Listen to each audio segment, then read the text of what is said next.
Does he call plays all that well succinctly? I'm not sure.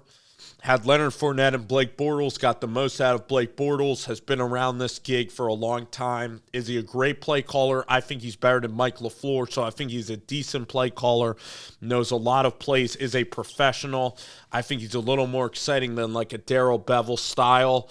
And then the good news about Hackett is that the reason you hire him is because no one's going to hire him as a head coach, so he can end up being a coordinator and building sustained success with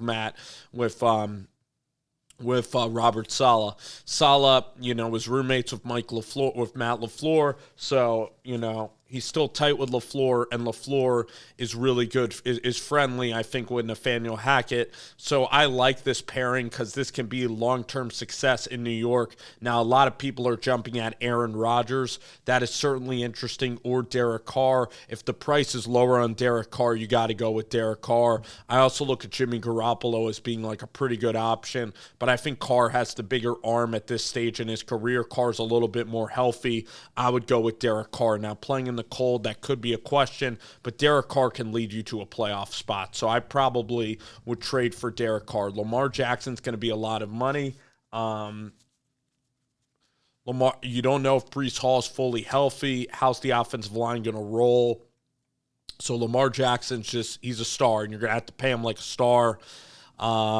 Is Lamar Jackson going to be healthy? I mean, the last 2 seasons, he hasn't finished out the year.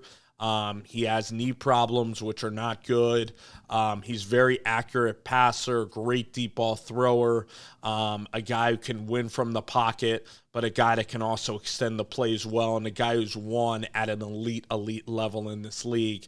I mean, MVP, has made the divisional round twice already in like 4 or 5 years of playing, so he knows playoff football. He knows how to perform in big games, whether it be regular season or postseason performances. So, Lamar Jackson, it's just in terms of like, is Lamar Jackson, because he's always been the best athlete on the field, when he's trying to recover and he can't like make defenders miss, is he going to be as effective as maybe a Derek Carr who's always played pocket passing quarterback? But you look at Lamar Jackson, he's a lot younger than Carr. But again, what's the price going to be with Lamar Jackson? And do you think that he's going to stay healthy? Do you think that he is going to be a guy?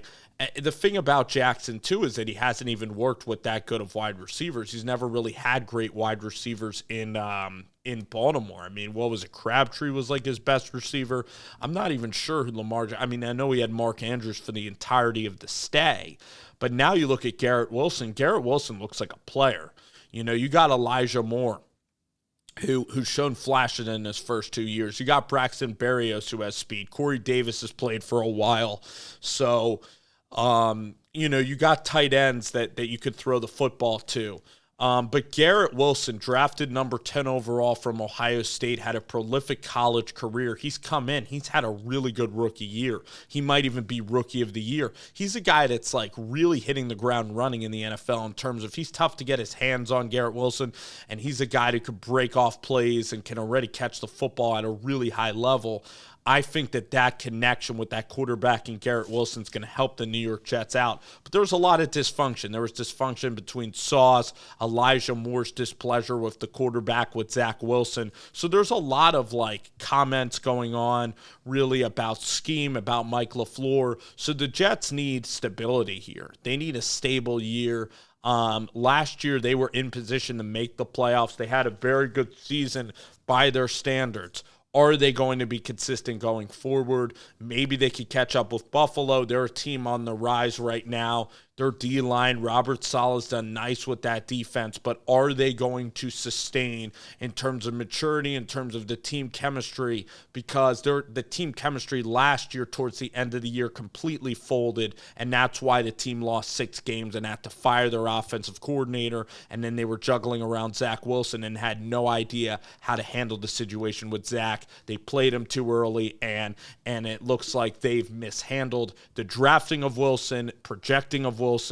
I don't think Wilson and the New York Jets, I'm not saying anything outside of the realm, but it's looking like Wilson's not going to be the guy in New York going forward. So They could have just waited, drafted Mac Jones, and had a more stable offense. They're going for talent. They're going for upside, and they're hitting.